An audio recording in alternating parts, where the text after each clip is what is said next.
this is Maitreyi bringing yum recipes to your kitchen. Today I'm going to show you how to make restaurant style Paneer Jalfrezi. So this is a very quick recipe if you have some vegetables and paneer handy. And usually the paneer recipes are like very lengthy to make, but this is a quick one and it goes well with roti and chapati. Let's see how to make this recipe.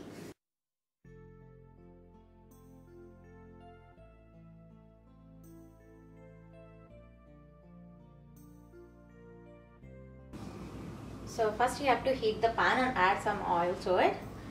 Wait until the oil is hot. So to that you need to add 1 teaspoon of crushed red pepper and 1 teaspoon of cumin seeds. So let them saute in the oil. To this we are going to add 1 teaspoon of ginger garlic paste, or you can just use ginger pieces. So usually ginger aids in digestion, so because paneer is very heavy, so it's better to add some ginger. So let it saute until it separates from oil.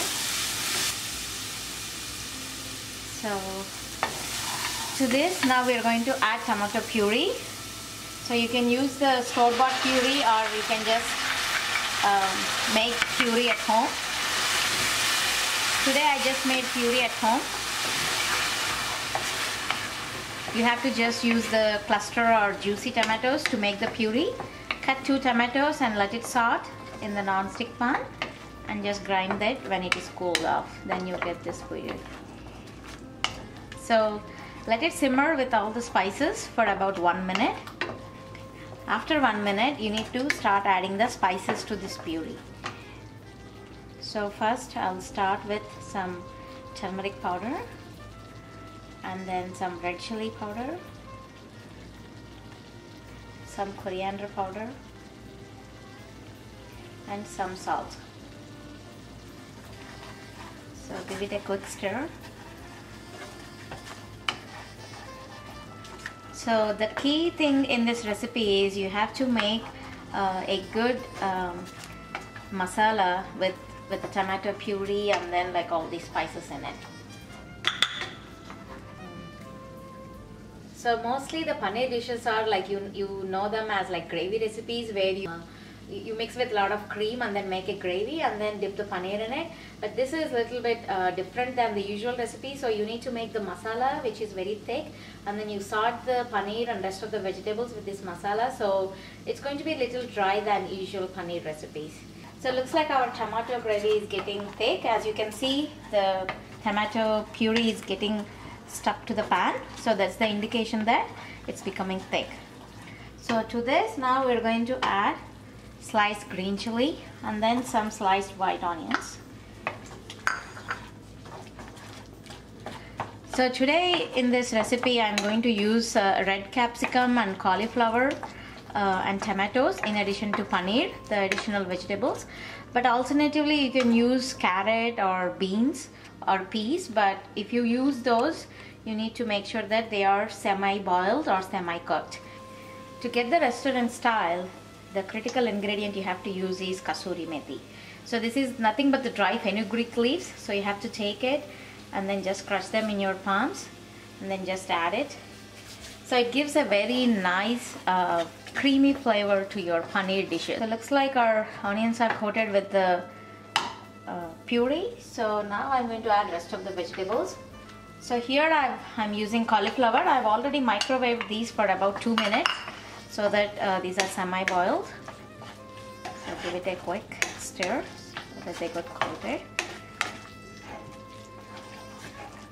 So now we have to increase the heat to medium so that all the vegetable needs to be cooked on high heat. Now to this I'm going to add red pepper cut into thin stripes. See, the red pepper adds a lot of nice and vibrant color. So it looks like all the vegetables are getting cooked nicely. So now it's time to add paneer. I made sure that the paneer is cut into long thin stripes so that it gets coated a lot with masala. It's been 2 minutes now. The paneer is getting coated. I hear the sizzling here. So to this now finally we're going to add the sliced tomatoes. So I made sure that the tomatoes are also cut into long thin slices to match the paneer here. See, now that adds more color to give it. So finally we're going to add 1 teaspoon of Garam Masala. So the Garam Masala will add the right kick to it. And also I would like to sprinkle some freshly ground pepper for more zestiness. So finally, to soften all these flavors, we're going to add lime juice. Let it give the final step to this and taste and adjust all the seasonings. Probably you may have to add some salt.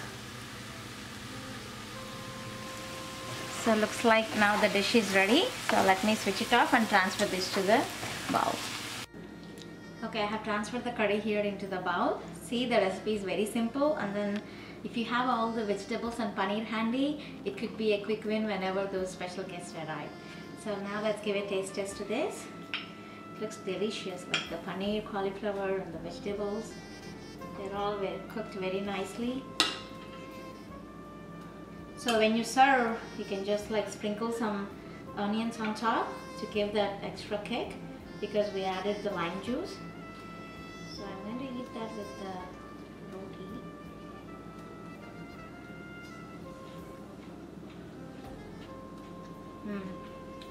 It's absolutely delicious. All the flavors are really synced into the paneer, and then it's really tasting good with the roti and chapati. See, the recipe is very simple. I hope you liked today's session. I'll be back with another great recipe. Until then, take care and bye bye.